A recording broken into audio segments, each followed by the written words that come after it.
اور قیامت کا دن کتنا سخت ہوگا ہم سب سنتے ہیں مگر ڈرتے نہیں ہیں۔ کراچی میں 2 دن تھوڑی سی بارش ہوئی، کہہ رہے ہیں 60 سے 70 ملی میٹر اتنی بارش ہوئی۔ 23 یا 24 ملی میٹر کا 1 انچ بتاتے ہیں اگر صحیح ہے تو اس حساب سے 3 یا 4 انچ بارش ہوئی۔ لاہور میں 250 ملی میٹر بارش ہوئی۔ ہمارے ہاں اتنی سی بارش ہو جائے بجلی چلی جاتی ہے، سڑکوں کا جو حال ہو جاتا ہے، ہم گھبرا جاتے ہیں۔ وہ رحمت کی بارش ہمارے اعمال اور ہماری حرکتوں کی وجہ سے زحمت بن جاتی ہے، ہمیں وقت کاٹنا مشکل ہو جاتا ہے، تکلیف پریشانی، بازار نہیں جا سکتے، کچھ لا نہیں سکتے، گھر سے نکل نہیں سکتے، گھر میں بھی کہاں کہاں ٹپک رہا ہے، بجلی نہیں ہے، موٹر کیسے چلائیں، پانی کیسے چڑھائیں، طرح طرح کی باتیں۔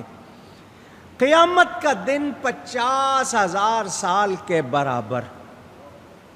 آج سورج کروڑوں میل کے فاصلے پہ ہے، اس وقت 1.25 میل کے فاصلے پہ ہوگا۔ گرمی سے دماغ ابل رہے ہوں گے۔ ہمارے لوگ بل جمع کرانے جائیں، لائن لگا کے گھنٹہ 1.5 گھنٹہ گزار لیتے ہیں۔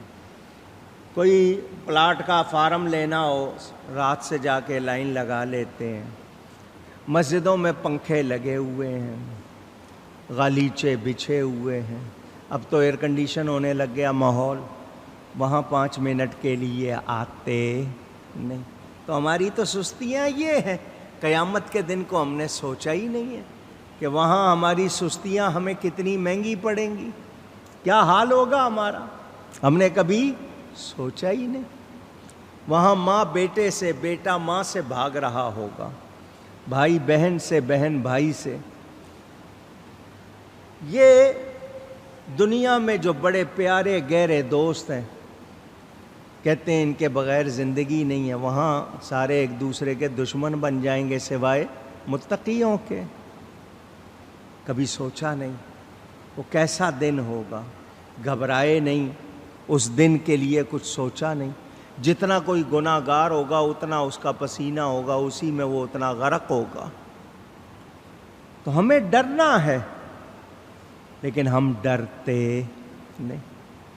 سوچیں، یہاں کی تھوڑی سی تکلیف میں ہم اندازہ کریں کہ وہ تکلیف کتنی ہوگی، مگر سوچتے ہی نہیں ہیں۔ حضرت ابراہیم کیا کہہ رہے ہیں؟ اللہ فرماتا ہے یوم لا ينفع مال ولا بنون،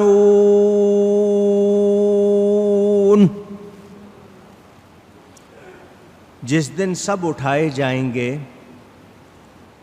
اس دن نہ مال کام آئے گا نہ بیٹے۔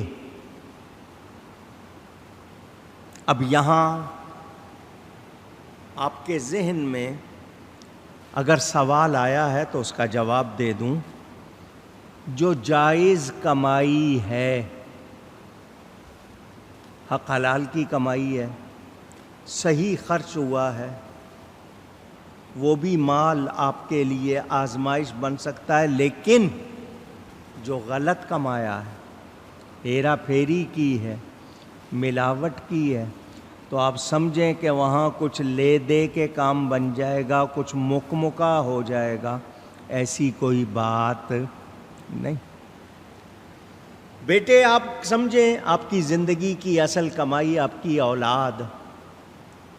بہت فخر ہوتا ہے میرا بیٹا جی فلانی ڈگری لے لی ہے اس نے، فلانا عہدہ لے لیا ہے، ایسا کاروبار کر رہا ہے جی، بہت تیز ہے جی، بڑا سمجھدار ہے جی، یوں ہے وہاں ہے۔ کون بیٹا کام آئے گا؟ ایمان والا، نیک عمل والا۔ میرے دوستوں اور بزرگوں،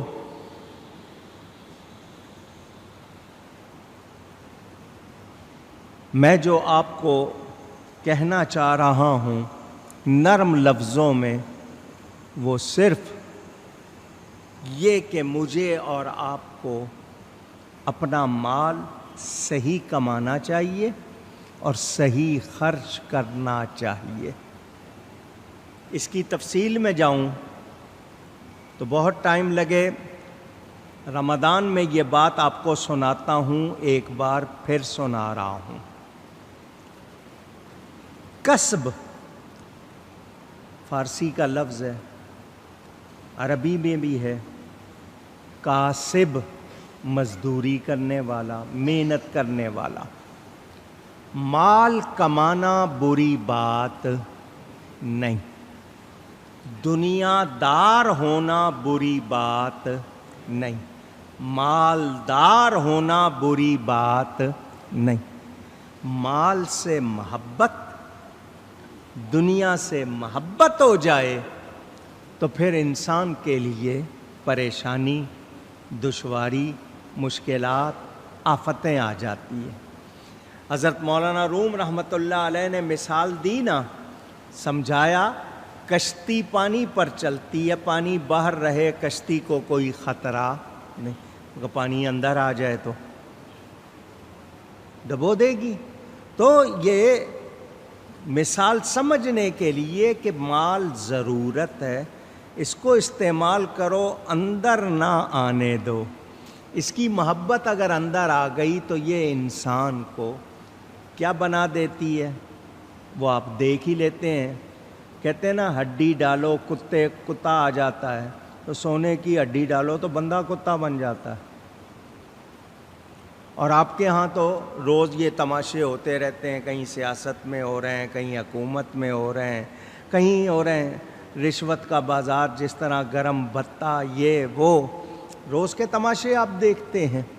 تو جائز کمائی، اگر چاہتے ہو اولاد نیک ہو تو ان کو جائز کھلاؤ، اگر ان کو صحیح لقمے نہیں کھلائے تو پھر ان سے اچھائی کی امید نہیں رکھو۔ آپ کے ہاں کہتے ہیں نا گندم بو کر جو نہیں اگائے جاتے، چاول نہیں اگائے جاتے، جو بویا ہے وہی اگے گا، اسی کی فصل آئے گی سامنے۔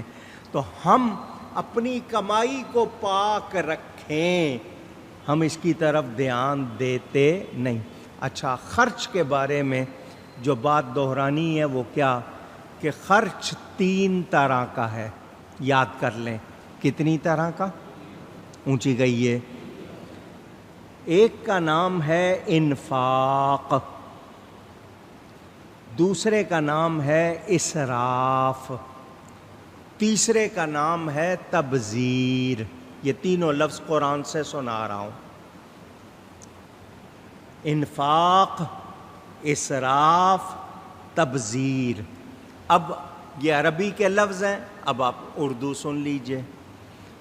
جائز اور صحیح خرچ کو انفاق کہتے ہیں۔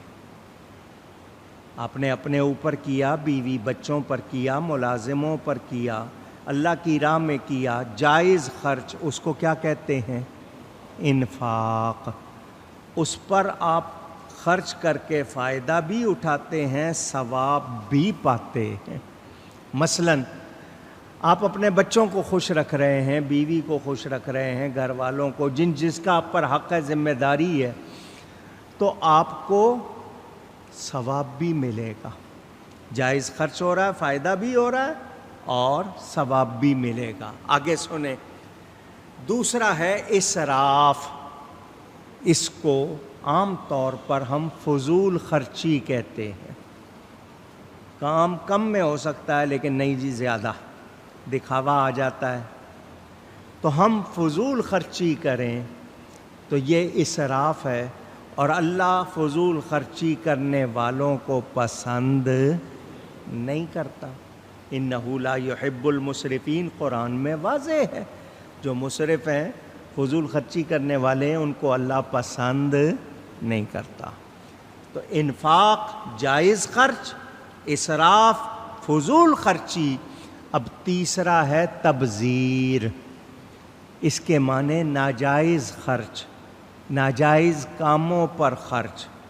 اب میں مثال دوں گا تو پریشان نہ ہوں۔ داڑھی رکھنا اللہ کا حکم، نبی کی سنت، درست؟ پوچھ رہا ہوں، آواز درست ہے نا؟ اس کو مونڈنا گناہ ہے، داڑھی مونڈنا گناہ ہے۔ اب اس پہ جو پیسے خرچ کریں گے مونڈنے پر، وہ خرچ جائز ہوگا ناجائز؟ پوچھ رہا ہوں آپ سے، آپ نے خود کہہ دیا ناجائز۔